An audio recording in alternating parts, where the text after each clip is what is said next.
नमस्कार। स्वागत है आपका मेरे चैनल मन की दृष्टि में। तो इस वीडियो में हम सुनेंगे रवि प्रदोष व्रत की कथा। इससे पहले कि मैं कथा शुरू करूं, आपसे रिक्वेस्ट है कि यदि आपने चैनल को सब्सक्राइब नहीं किया है तो चैनल को प्लीज़ सब्सक्राइब कर लें। वीडियो अच्छा लगे तो वीडियो को लाइक कर देना और शेयर कर देना। तो चलिए अब सुनते हैं रवि प्रदोष व्रत की कथा। एक समय सर्व प्राणियों के हितार्थ परम पावन भागीरथी के तट पर ऋषि समाज द्वारा विशाल गोष्ठी का आयोजन किया गया। विज्ञ महर्षियों की एकत्रित सभा में व्यास जी के परम शिष्य पुराण वेता सूत जी महाराज हरि कीर्तन करते हुए पधारे। सूत जी को देखते ही शौनक आदि 88,000 ऋषि मुनियों ने खड़े होकर दंडवत प्रणाम किया। महाज्ञानी सूत जी ने भक्ति भाव से ऋषियों को हृदय से लगाया तथा आशीर्वाद दिया। विद्वान ऋषिगण और सब शिष्य आसनों पर विराजमान हो गए। मुनिगण विनीत भाव से पूछने लगे कि हे परम दयालु, कली काल में शंकर की भक्ति किस आराधना द्वारा उपलब्ध होगी? हम लोगों को बताने की कृपा कीजिए, क्योंकि कलयुग के सब प्राणी पाप कर्म में रत रहकर वेद शास्त्रों से विमुख रहेंगे। दीन जन अनेकों संकटों से त्रस्त रहेंगे। हे मुनि, श्रेष्ठ कली काल में सत्कर्म और धर्म में किसी की रुचि न होगी।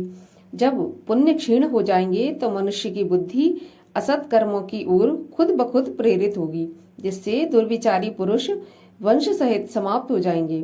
इस अखिल भूमंडल पर जो मनुष्य ज्ञानी होकर ज्ञान की शिक्षा नहीं देता, उस पर परम पिता परमेश्वर कभी प्रसन्न नहीं होते। हे महामुने, ऐसा कौन सा उत्तम व्रत है जिससे मन वांछित फल की प्राप्ति होती हो? कृपा करके बतलाइए।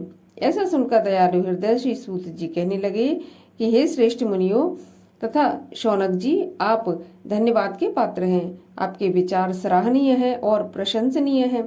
आप वैष्णव अग्रगण्य हैं, क्योंकि आपके हृदय में सदा परहित की भावना रहती है। इसलिए है शौनकादि ऋषियों, सुनो, मैं उस व्रत को तुमसे कहता हूँ जिसके करने से सब पाप नष्ट हो जाते हैं।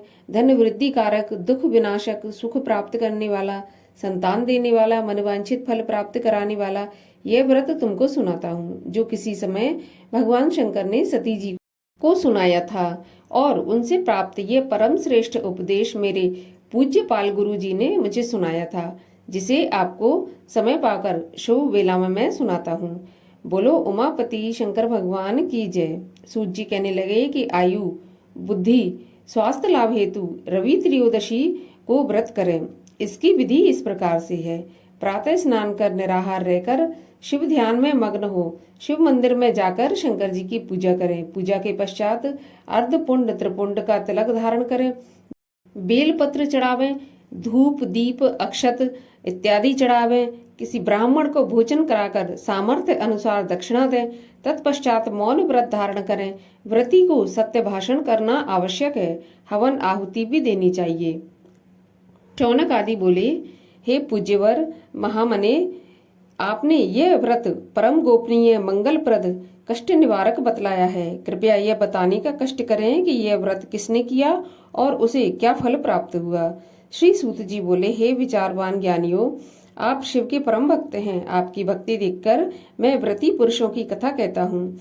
एक ग्राम में अति दीन ब्राह्मण निवास करता था। उसकी साध्वी स्त्री प्रदोष व्रत किया करती थी। उसके घर एक ही पुत्र था और एक समय की बात है कि वह पुत्र गंगा स्नान करने के लिए गया। दुर्भाग्यवश मार्ग में चोरों ने उसे घेर लिया और वह कहने लगे कि हम तुझे मारेंगे नहीं, तू अपने पिता का गुप्त धन बतला दे। बालक दीन भाव से कहने लगा कि हे बंधुओं, हम अत्यंत दुखी दीन हैं, हमारे पास धन कहाँ है? चोर फिर कहने लगे कि तेरे पास पोटली में क्या बंधा है? बालक ने निसंकोच उत्तर दिया कि मेरी माता ने मुझे रोटी बनाकर बांध दी है। दूसरा चोर बोला कि भाई, यह तो अति दीन दुखी हृदय है, इसे छोड़ दीजिए। बालक इतनी बात सुनकर वहां से प्रस्थान करने लगा और एक नगर में पहुंचा। नगर के पास एक बरगद का पेड़ था।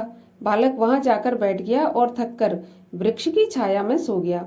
उस नगर के सिपाही चोरों की खोज कर रहे थे कि खोज करते करते उस बालक के पास आ गए। सिपाही बालक को भी चोर समझकर राजा के समीप ले गए। राजा ने उसे कारावास की आज्ञा दे दी।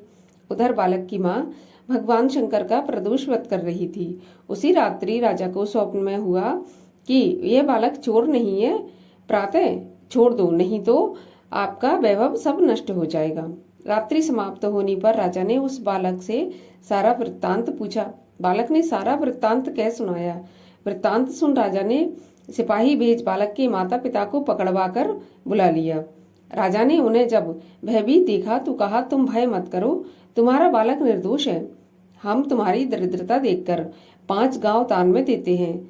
शिव की दया से ब्राह्मण के आनंद होने लगे। इस प्रकार जो कोई इस व्रत को करता है उसे आनंद की प्राप्ति होती है।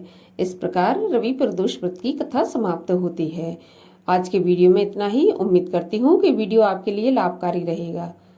मैं मिलती हूँ आपसे अगले वीडियो में। तब तक के लिए राधे राधे, जय माता की।